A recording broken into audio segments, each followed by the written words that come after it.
itu media dan sarana dalam Al-Quran. Kata media berasal dari bahasa Latin dan merupakan bentuk jamak dari kata medium, yang secara harfiah berarti perantara atau pengantar. Adapun dari Asosiasi Pendidikan Nasional memiliki pengertian yang berbeda. Media adalah bentuk-bentuk komunikasi baik tercetak maupun audiovisual, serta peralatannya. Media hendaknya dapat dimanipulasi, dapat dilihat, didengar, dan dibaca.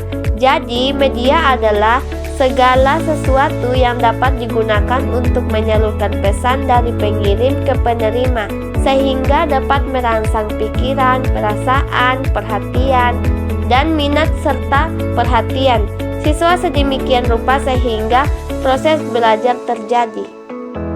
Adapun pengertian sarana. Secara singkat, pengertian sarana pendidikan dapat dibagi menjadi dua, yaitu pengertian sarana pendidikan secara umum dan pengertian sarana pendidikan secara khusus. Secara umum, sarana pendidikan merupakan semua fasilitas yang menunjang proses pencapaian tujuan pendidikan yang meliputi personel, kurikulum, benda, dan biaya. Secara khusus, sarana pendidikan diartikan sebagai semua benda bergerak maupun tidak bergerak. Tujuan pendidikan dapat berjalan lancar, teratur, efektif, dan efisien.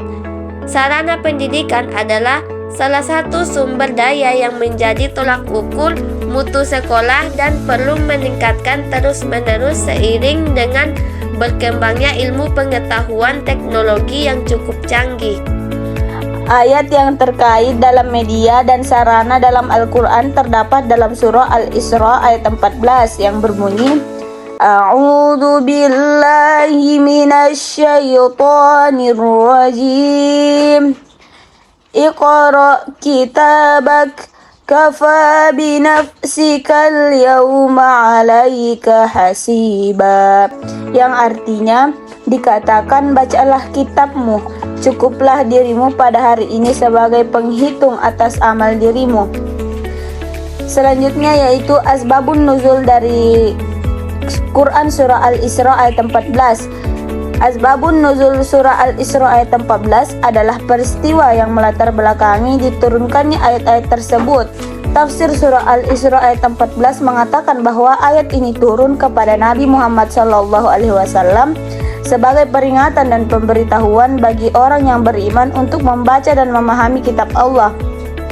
Surah Al-Isra ayat 14 mengajak orang beriman untuk membaca dan memahami kitab Allah, memahami amal perbuatanmu di dunia dan bertanggung jawab atas amal perbuatanmu sendiri di hari kiamat. Ini adalah sebab-sebab yang melatar belakangi diturunkannya ayat-ayat Al-Quran yang dapat membantu orang beriman dan memahami dan mengikuti hukum Allah.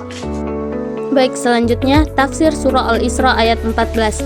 Ayat ini menjelaskan bahwa pada hari kiamat manusia tidak dapat memungkiri catatan-catatan itu, karena pencatatnya adalah para malaikat yang memang ditunjuk oleh Allah, yang pekerjaannya khusus mencatat amal perbuatan manusia.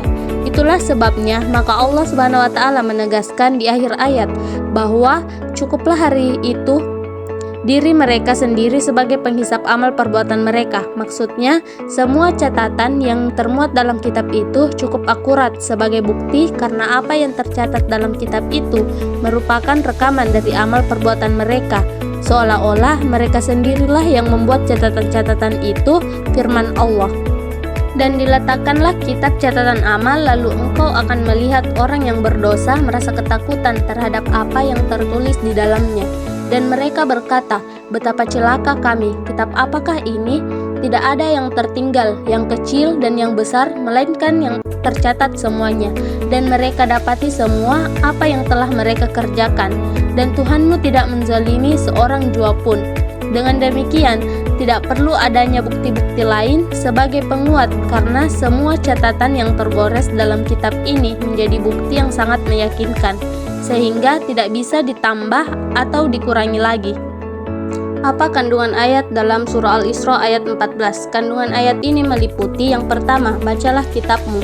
Bacalah dan memahami kitabmu yang telah disediakan Allah untuk orang-orang yang beriman. Yang kedua, cukuplah dirimu sendiri pada hari ini. Orang yang beriman harus mengikuti amal perbuatanmu di dunia ini sebagai penghitung atas dirimu di hari kiamat. Yang ketiga, sebagai penghitung atas dirimu, semuanya yang telah dilakukan oleh orang yang beriman akan ditampakkan dan dihitung di hari kiamat. Yang keempat, kebaikan dan keburukan nasib akan ditentukan oleh amal perbuatan manusia itu sendiri. Kelima, apa yang keluar dari manusia, baik perilaku maupun ucapan, akan dicatat di dunia ini dan akan disodorkan bak rapor di hari kiamat. Kandungan ayat ini menyediakan pelajaran tentang perlunya untuk membaca dan memahami kitab Allah, memahami amal perbuatanmu di dunia, dan bertanggung jawab atas amal perbuatanmu sendiri di hari kiamat.